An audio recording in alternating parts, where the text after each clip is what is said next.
शांति। Good morning. आज है 24 फरवरी 2025 की मुरली और आज के प्यारे मधुर महावाक्य हैं। मीठे प्यारे महावाक्य महावाक्य सुनते हैं। आज की वाणी का सार है, मीठे बच्चे, यह रूहानी हॉस्पिटल तुम्हें आधा कल्प के लिए एवर हेल्दी बनाने वाली है। यहाँ तुम देही अभिमानी होकर बैठो। प्रश्न है, धंधा आदि करते भी कौन सा डायरेक्शन बुद्धि में याद रहना चाहिए? उत्तर है, बाप का डायरेक्शन है। तुम किसी साकार व आकार को याद नहीं करो। एक बाप की याद रहे तो विकर्म विनाश हो। इसमें कोई ये नहीं कह सकता कि फुर्सत नहीं, सब कुछ करते भी याद में रह सकते हो। ओम शांति। मीठे मीठे रूहानी बच्चों प्रति बाप का गुड मॉर्निंग। गुड मॉर्निंग के बाद बच्चों को कहा जाता है, बाप को याद करो। बुलाते भी हैं, हे पति पावन आकर पावन बनाओ। तो बाप पहले पहले ही कहते हैं, रूहानी बाप को याद करो। रूहानी बाप को सबका एक ही है। रूहानी बाप तो सबका एक ही है। फादर को कभी सर्वव्यापी नहीं माना जाता है। तो जितना हो सके बच्चे पहले पहले बाप को याद करो। कोई भी साकार व आकार को याद नहीं करो सिवाय एक बाप के। यह तो बिल्कुल सहज है ना। मनुष्य कहते हैं हम बिजी रहते हैं, फुर्सत नहीं, परंतु इसमें तो फुर्सत सदैव है। बाप युक्ति बतलाते हैं, यह भी जानते हो। बाप को याद करने से ही हमारे पाप भस्म होंगे। मुख्य बात है यह, धंधे आदि की कोई मना नहीं है। वह सब करते हुए सिर्फ बाप को याद करो तो विक्रम विनाश हो। यह तो समझते हैं हम पतित हैं। साधु संत ऋषि मुनि आदि सब साधना करते हैं, साधना की जाती है भगवान से मिलने की। सो जब तक उनका परिचय न हो तब तक तो मिल नहीं सकते। तुम जानते हो बाप का परिचय दिया मैं दुनिया में कोई को भी नहीं है। देह का परिचय तो सबको है, बड़ी चीज का परिचय झट हो जाता है। आत्मा का परिचय तो जब बाप आए तब समझाए। आत्मा और शरीर दो चीजें हैं। आत्मा एक स्टार है और बहुत सूक्ष्म है, उनको कोई देख नहीं सकते। तो यहाँ जब आकर बैठते हैं तो देही अभिमानी होकर बैठना है। यह भी एक हॉस्पिटल है ना। आधा कल्प के लिए एवर हेल्दी होने की आत्मा तो है अविनाशी, अभी विनाश नहीं होता।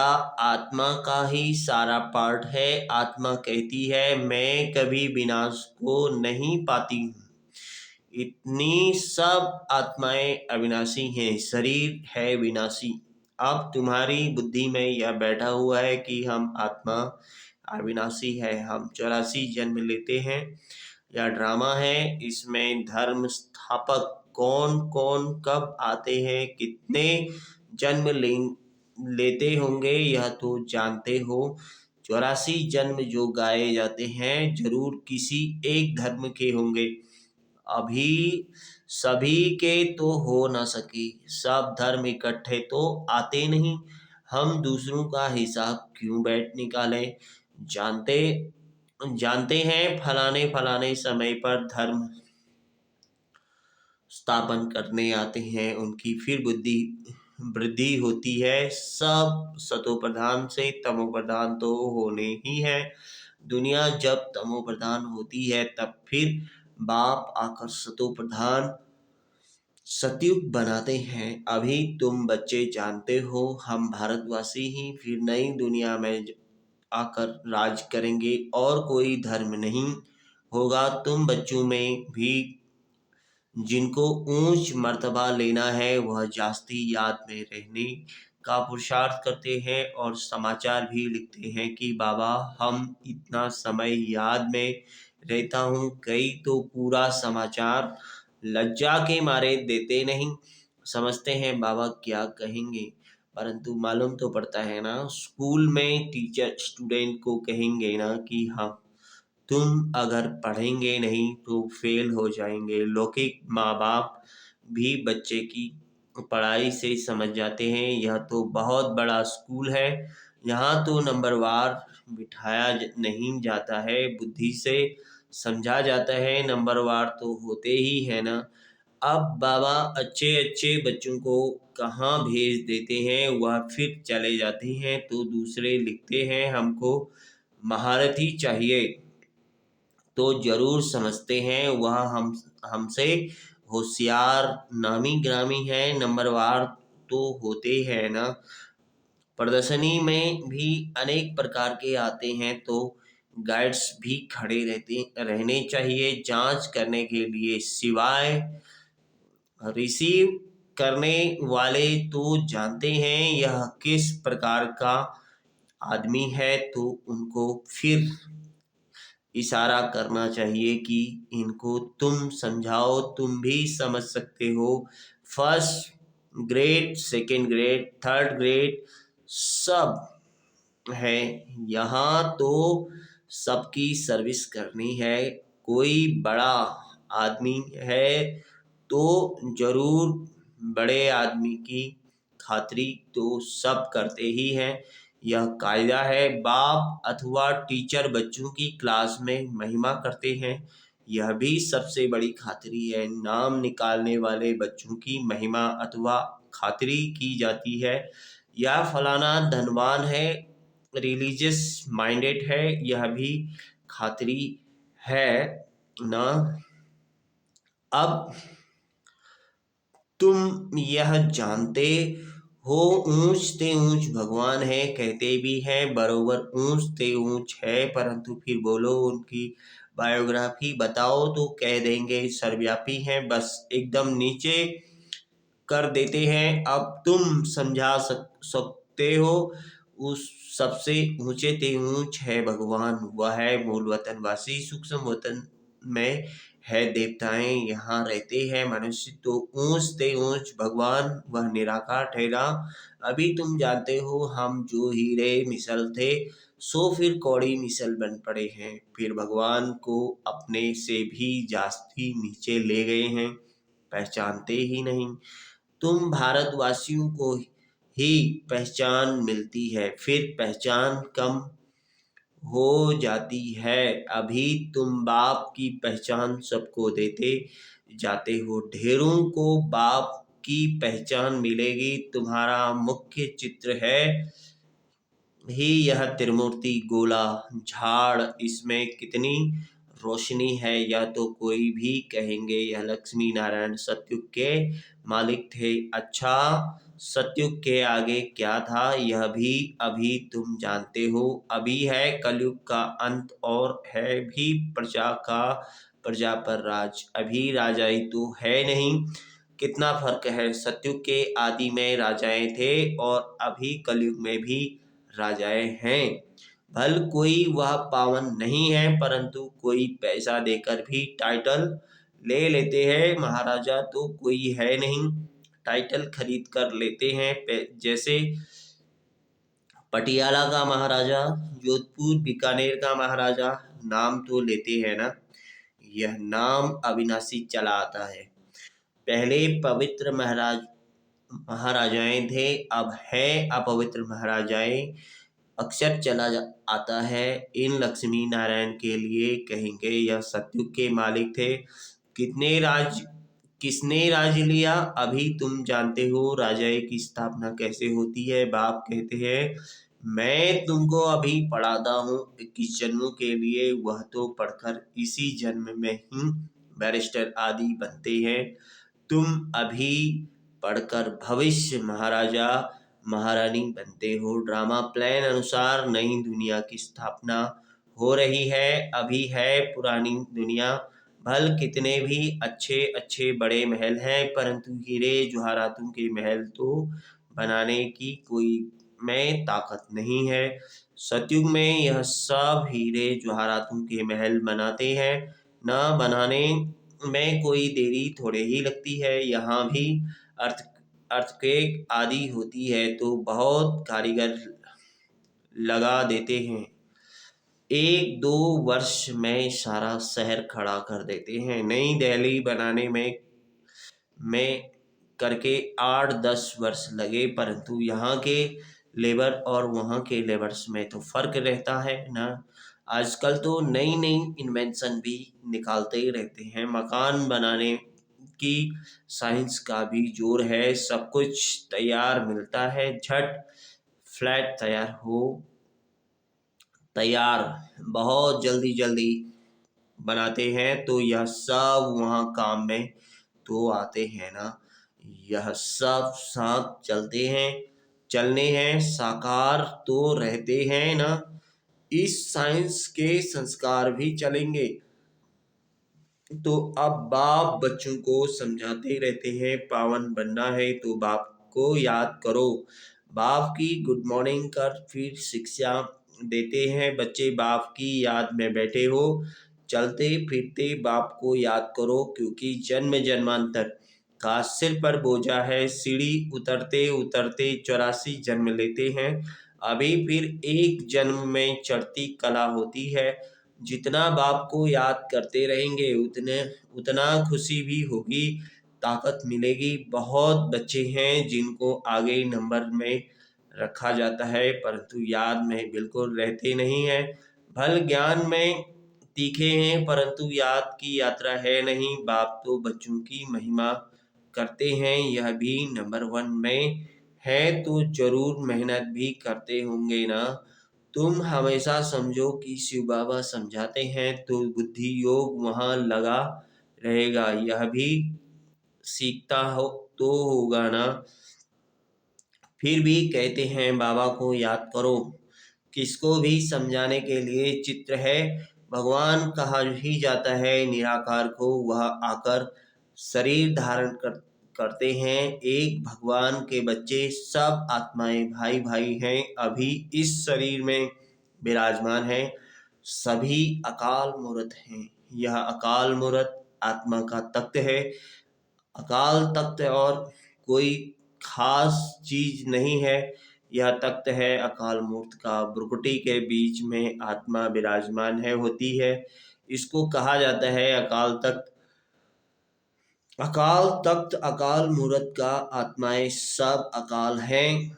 कितनी अति सूक्ष्म है, बाप तो है निराकार, वह अपना अपना तख्त कहाँ ले गए, ले कहाँ से लाए। बाप कहते हैं मेरा भी यह तख्त है, मैं आकर इस तख्त का लोन लेता हूँ। ब्रह्मा के साधारण बूढ़े तन में आकर तख्त पर आकर बैठता हूँ। अभी तुम जान गए हो, सब आत्माओं का यह तख्त है। मनुष्यों की भी ही बात की जाती है, जानवरों की तो बात नहीं। पहले जो मनुष्य जानवर से भी बदतर हो गए हैं वह तो सुधरे। कोई जानवर की बात पूछे, बोलो पहले अपना तो सुधार करो। सतयुग में तो जानवर भी बड़े अच्छे फर्स्ट क्लास होंगे, किचड़ा आदि कुछ भी नहीं होगा। किंग के महल में कबूतर आदि का किचड़ा हो तो दंड डाल दे, जरा भी किचड़ा नहीं। वहां बड़ी खबरदारी रहती है, पहरे पर रहते हैं, कभी कोई जानवर आदि अंदर घुस न सके। बड़ी सफाई रहती है। लक्ष्मी नारायण के मंदिर में भी कितनी सफाई रहती है। शंकर पार्वती के मंदिर में कबूतर भी दिखाते हैं, तो जरूर मंदिर को भी खराब करते होंगे। शास्त्रों में तो बहुत दंत कथाएं लिखती हैं। अभी बाप बच्चों को समझाते हैं, उनमें भी थोड़े हैं जो धारणा कर सकते हैं, बाकी जो कुछ नहीं समझते। बाप बच्चों को कितना प्यार से समझाते हैं, बच्चे बहुत बहुत मीठे बनो, मुख से सदैव रत्न निकालते रहें। तुम हो रूप बसंत, तुम्हारे मुख से पत्थर नहीं निकलने चाहिए। आत्मा की ही महिमा होती है। आत्मा कहती है मैं प्रेसिडेंट हूँ, फलाना हूँ, मेरे शरीर का नाम यह है। अच्छा, आत्माएं किसके बच्चे हैं? एक परमात्मा के, तो जरूर उनसे वर्षा मिलता होगा। वह फिर सर्वव्यापी कैसे हो सकता है? तुम समझते हो, हम भी पहले कुछ नहीं जानते थे, अभी कितना बुद्धि बुद्धि खुली है। तुम कोई भी मंदिर में जाएंगे, समझेंगे यह तो सब झूठे चित्र हैं। 10 भुजाओं वाला हाथी की सूंड वाला कोई चित्र होता है क्या? यह सब है भक्ति मार्ग की सामग्री। वास्तव में भक्ति होनी चाहिए एक शिव बाबा की, जो सबका सदगति दाता है। तुम्हारी बुद्धि में है। यह लक्ष्मी नारायण भी 84 जन्म लेते हैं, फिर ऊंच ते ऊंच बाप ही आकर सबको सदगति देते हैं। उनसे बड़ा कोई है नहीं। यह ज्ञान की बातें तुम्हारे में भी नंबरवार धारण कर सकते हैं। धारणा नहीं कर सकते तो बाकी क्या काम के रहे? कई तो अंधों की लाठी बनने के बदले अंधे बन जाते हैं। गौ जो दूध नहीं देती तो उसे पिंजरपुर में रखते हैं। यह भी ज्ञान का दूध नहीं दे सकते। यह भी ज्ञान का दूध नहीं दे सकते हैं। बहुत हैं जो कुछ पुरुषार्थ नहीं करते, समझते नहीं कि हम कुछ तो किसका कल्याण करें। अपनी तकदीर का ख्याल ही नहीं रहता है, बस जो कुछ मिला सो अच्छा। तो बाप कहेंगे इनकी तकदीर में नहीं है। अपनी सदगति करने का पुरुषार्थ तो करना चाहिए। देही अभिमानी बनना है। बाप कितना ऊंच ते ऊंच है, तो और आते देखो कैसे पति शरीर में है, उनको बुलाते ही पति दुनिया में है। जब रावण दुख देते हैं तो बिल्कुल ही भ्रष्ट कर देते हैं, तब बाप आकर श्रेष्ठ बनाते हैं। जो अच्छा पुरुषार्थ करते हैं वह राजा रानी बन जाते हैं। जो पुरुषार्थ नहीं करते वह गरीब बन जाते हैं। तकदीर में नहीं है तो तदबीर कर नहीं सकते। कोई तो बहुत अच्छी तकदीर बना लेते हैं। हर एक अपने को देख सकते हैं कि हम क्या सर्विस करते हैं। अच्छा, मीठे मीठे सिखिलते बच्चों प्रति माता पिता बाप दादा को याद प्यार, गुड मॉर्निंग और नमस्ते। मीठे मीठे सिखिलाते बच्चों प्रति माता पिता बाप दादा का याद प्यार, गुड मॉर्निंग। रूहानी बाप की रूहानी बच्चों को नमस्ते। हम रूहानी बच्चों की रूहानी माता पिता बाप दादा को याद प्यार, गुड मॉर्निंग और नमस्ते। नमस्ते शिव बाबा। धारणा के लिए मुख्य सार है रूप बसंत बन, मुख से सदैव रत्न निकालने हैं। बहुत बहुत मीठा बनना है, कभी भी पत्थर कटु वचन नहीं निकालना है। दूसरा, ज्ञान और योग में तीखा बन अपना और दूसरों का कल्याण करना है। अपनी ऊंच तकदीर बनाने का पुरुषार्थ करना है। अंधों की लाठी बनना है। वरदान है संतुष्टता द्वारा सर्व से प्रशंसा प्राप्त करने वाले सदा प्रसन्न चित्त भव। शुक्रिया बाबा। संतुष्टता की निशानी प्रत्यक्ष स्वरूप में ही प्रसन्नता दिखाई देगी, और जो सदा संतुष्ट व प्रसन्न रहते हैं उनकी हर एक प्रशंसा अवश्य करते हैं। जो प्रशंसा प्रसन्नता से ही प्राप्त कर सकते हो। इसलिए सदा संतुष्ट और प्रसन्न रहने का विशेष वरदान स्वयं भी लो और औरों को भी दो, क्योंकि इस यज्ञ की अंतिम आहुति सर्व ब्राह्मणों की सदा प्रसन्नता है। जब सभी सदा प्रसन्न रहेंगे तब प्रत्यक्षता का आवाज गूंजेगा, अर्थात विजय का झंडा लहराएगा। स्लोगन है डायमंड बनने का मैसेज देना ही डायमंड जुबली मनाना है। अब व्यक्ति सारे हैं एकांत प्रिय एकांत प्रिय बनो, एकता और एकाग्रता को अपनाओ। एकांतवासी बनना अर्थात चारों ओर के वाइब्रेशन से परे चले जाना। कई ऐसे होते हैं जिन्हें एकांत पसंद नहीं आता, संगठन में रहना, हंसना बोलना ज़्यादा पसंद आता है, लेकिन यह बहुत बाहर मुक्ता में आना। अभी अपने को एकांतवासी बनाओ अर्थात सर्व आकर्षण के वाइब्रेशन से अंतर्मुख बनो। अब समय ऐसा आ रहा है जो यही अभ्यास काम में आएगा। अगर बाहर की आकर्षण के वशीभूत होने का अभ्यास होगा तो समय पर धोखा दे देगा। ओम शांति। शुक्रिया बाबा।